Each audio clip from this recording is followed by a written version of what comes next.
host the class. When the emails go out and they see that there's a new class that they've never seen before, they're used to the same old tired stuff that they keep taking the same old classes over and over again every year, and they're sick of them. Reverse mortgages, I didn't know you could do that.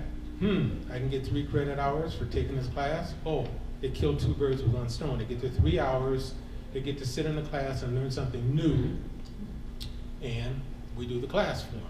Now, I do the classes all of the time, actually. And the interesting thing about the class is one of the things that Dan Kennedy teaches is when you present information to people, you don't tell them how great you are, how wonderful you are, why people need to do business with you. Instead, you educate them about the program. You tell them the things that they don't know about the particular program or product. And you also tell them what to look out for and what to look for.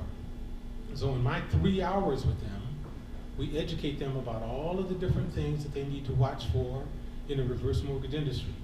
How much experience people have to have, that they should be certified reverse mortgage professionals.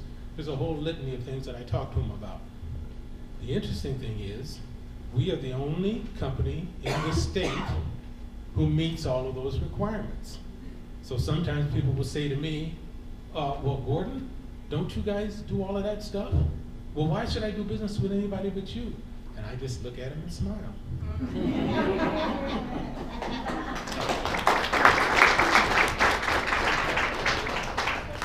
So you say, Ron, yeah, you've got a soccer team though. Sports is a glamorous business. Well, so is reverse mortgages, right? No offense, Gordon, you know that. But in any kind of industry, you can find ways to make events, to make your product or service more glamorous. And again, I think it's brilliant what he's doing with these realtors because they need so many continuing education credits every year. So why not kill the 2 birds with 1 stone, as he said, and do that? He does a great job with that. Webinars and conference calls. So these can be done as, obviously they are events in themselves, but they can be done to promote other events. The podcasting seminar we did that Mandy was a part of, I know a number of people in this room actually participated in some webinars leading up to that event. We were putting on an event for podcasting and why you should podcast in your business and how to go through the mechanics of doing a podcast. And there were people that wanted more information. They weren't sure if they quite wanted to do the event or not. So we put on a series of webinars and conference calls to educate people on that. I was heavily involved in my trade association for a number of years. So for 4 years, I was the president of the Restaurant Marketing and Delivery Association. It was the independent trade association for the restaurant delivery service industry. And when I first joined, I think we had about 12 people that first year attend 12 companies, attend our big convention in Las Vegas, Nevada. You have to say that in Mexico. In Las Vegas. We didn't have a convention in Las Vegas, Mexico. We had a convention in Las Vegas, Nevada. And there was about 12 companies that came, but I got so much out of it, and I strongly encourage people to attend trade shows in your industry. I got so much out of it and said I want to get more involved, so they suckered me to join the board. And they said, well, people complain all the time that all we do is one big conference in Vegas and that's it. I said, well, first of all, it takes a lot of work and time and effort to put on an event in Las Vegas. Those of you who have helped put on conferences, or even try to put on a networking event, there's work involved. If you're doing it in Vegas where you're not even there, you've got to work with the event planner and figure out ballrooms without even looking at the space. You have to just do it out of imagination or on pictures. So there's a tremendous amount of effort that came out of our board to do this. However, people were going to complain about what they want to complain about. So there was not enough stuff that the nonprofit was doing, the trade association. So I said, well, we've got a need for more education in our industry. We need people to learn how to sell more food to administrative professionals. We have pharmaceutical reps were like our target, our goal. They're legalized drug dealers that take food into doctors' offices so they can sell to the doctor. And so we would go after pharmaceutical reps. So we came up with a programming sequence. So every month there was a webinar or a conference call, depending on how sophisticated the speaker was. Again, this was 2008, 2009. Then not everyone knew how to use webinar software yet. And we would have different speakers from both within the industry and outside of the industry. So, and it's amazing. David talked about this in the podcasting. When you ask someone to interview them and you ask someone to speak to your group, they very rarely tell you no. People love to hear themselves talk. They're going to come on your event and present for you. We would have speakers at the convention too, by the way, but this was just leading up to the convention. So I remember we got Michael Cato, who was one of the best in the industry from Southern California. They ended up selling their company after they'd had 7, 8, 9 different cities. They sold it to Grubhub, the same company that we coincidentally exited later. We had people from all over the country that were experts in signing restaurants, people that were experts in independent contractor law versus employment law. Isn't that exciting, right? But it was a huge issue in our industry. You have to decide, were your drivers going to be, your delivery drivers, were they going to be independent contractors or were they going to be employees? So there's benefits both ways. If you're an independent contractor, you save on the payroll side. If they're employees, your insurance is going to go up a lot more. And then there's a third party out of California called Delivery Drivers Incorporated, who then managed the independent contractor side of the business for you. So we did a panel on a webinar. We had the guy from DDI who was obviously trying to sell people on independent contractors. We had an attorney that was an expert on employment law, and we had an attorney that was an expert on independent contractors. Now, looking back, having 2 attorneys at an HR company on a webinar is the most riveting kind of event. But there was good information and good content shared to everybody that was on the webinar. We would do these month over month, and we did this for about 3 years, and then each month the attendance for the RMDA improved in Vegas every year. And this was one of the letters, I think I showed you guys this last one, those of you who remember this.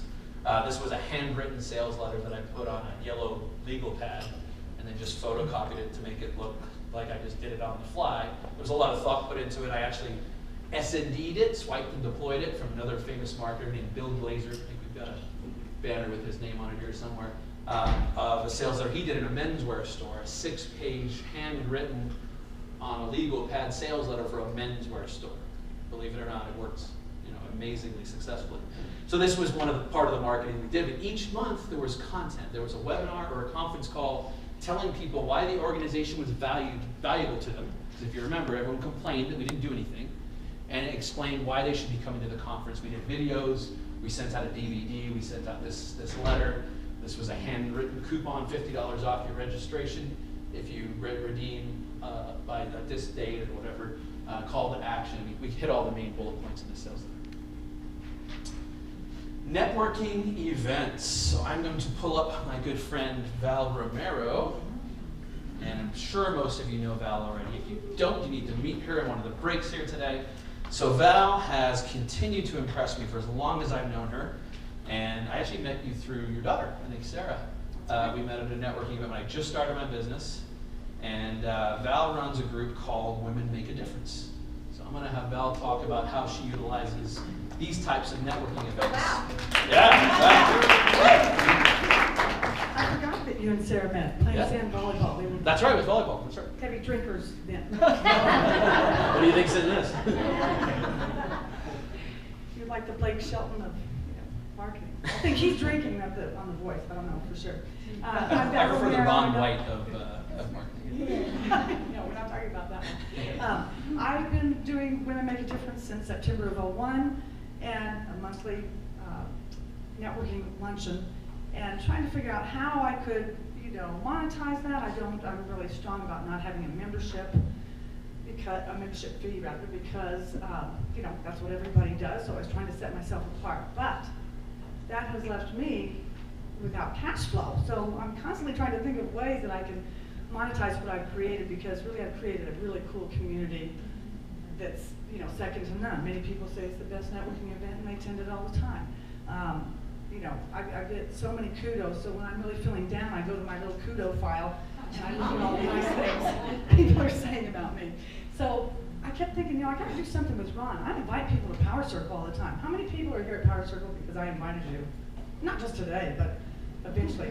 Really, only that many, okay. But each time it's, Wayne would actually acknowledge me for inviting the most people, which was great. That still isn't making any money. I just like inviting people to things they're going to get value out of. So why couldn't I do that back for myself? So I said, Ron, we should collaborate. So we're actually going to have a field trip in July. I've got a great speaker for July. I'm going to give you all pass a flyer out about that. But the gal's name is Tanya Basayo. Anybody know her by any chance? Yeah, she's pretty awesome. Anyway, she has the most unique set of skill sets, in my opinion. First of all, she's a brand image strategist, so she can help with branding. But her first career was with big ad agencies where she was an art director. So she did like Nabisco, Starbucks, all those kind of things, those clients. And she became a photographer. Her and her husband had a graphic business. They did photography, all kinds of things. And then she became a life coach. So what she can teach now is the things that we don't know about our business. And one of them being I don't have it on here. The 3 things that she's going to say that are missing at this luncheon is really knowing who you are, so that you can really do your business well. Now that might mean more of a woman thing. You know, you guys might be going, you know, why would you even bring that into it? But branding is important, obviously, but also knowing who you are and coming out with what you're great at and figuring out what you're great at is she's just, you know, awesome. So anyway, she's the speaker for July. So I wanted to invite everybody for July 14th. I'm going to give you a flyer. And, you know, my margin is, I'm going to be honest with you, my margin at Tanwan is not good, so I can't even offer you a good deal to come. It's $27. But what I can what I can promise you is that you're going to have some great networking. You even get to shop, believe it or not. You know, again, the guys might not be so great on that. Hi, John. And you also are going to get to meet the people at your table a little more intimately. That's the table networking that I do. And I wanted to offer a $5 off coupon to our next happy hour. So that's something I've implemented. I brainstorm of monetizing is, I've always had happy hours, but I would just do 4 a year. So this year I said, you know, why don't I just do a happy hour every month? People, I say, well, why don't you have more of these? And it's more like, do I want to do another event? So I started doing happy hours every month.